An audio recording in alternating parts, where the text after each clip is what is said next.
बिस्मिल्लाहिर्रहमानिर्रहीम। एक और मसला छोटे बच्चों में जो आगे सर्दियों का मौसम भी आ रहा है उसमें भी दरपेश होगा। और वैसे भी जो बच्चे थोड़ा बहुत दूध निकालते रहते हैं उनके साथ, और वैसे भी छोटे बच्चों के साथ दरपेश होता है कि उनका नाक बंद हो जाता है बार बार। और पेशेंट की कंप्लेन होती है कि बच्चा मुंह खोल के सोता है।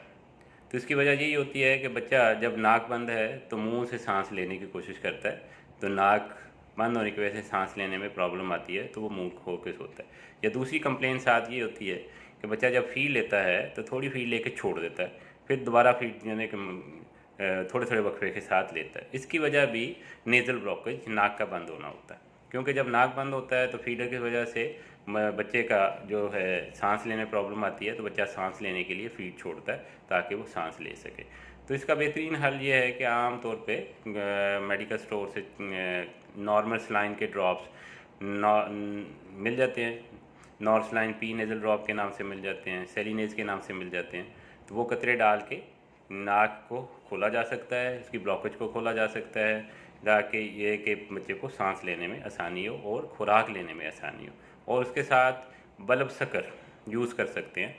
बल्ब शक्कर यूज़ करने का तरीका ये है कि कतरे डालने के बाद नाक से बल्ब शक्कर के साथ जो मटेरियल है या उसमें दूध है या नाक की सिक्रीशंस हैं उनको सक कर लिया जाए।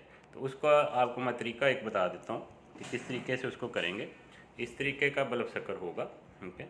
ये अमूमी तौर पे हर मेडिकल स्टोर पे मिल जाता है, मुख्तलिफ़ कलर्स में मिल जाता है। तो इसको तरीका यह है कि आप नाक में कतरे डालें, इसको बाहर ऐसे प्रेस कर लें, ठीक है, या इस तरीके से प्रेस कर लें।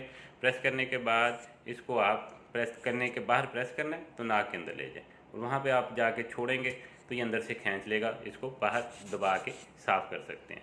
तो ये घर में रख लें छोटे बच्चों के लिए, सर्दियों में बार बार ज़रूरत पड़ेगी। और जब भी इस तरह का मसला हो कि बच्चे का नाक बंद है या उसको या कि मुँह खोल के सोता है या फीड लेने के थोड़ी थोड़ी फीड लेके छोड़ देता है, तो इसको इस्तेमाल करके ये आप तकलीफ़ बच्चे की दूर कर सकते हैं।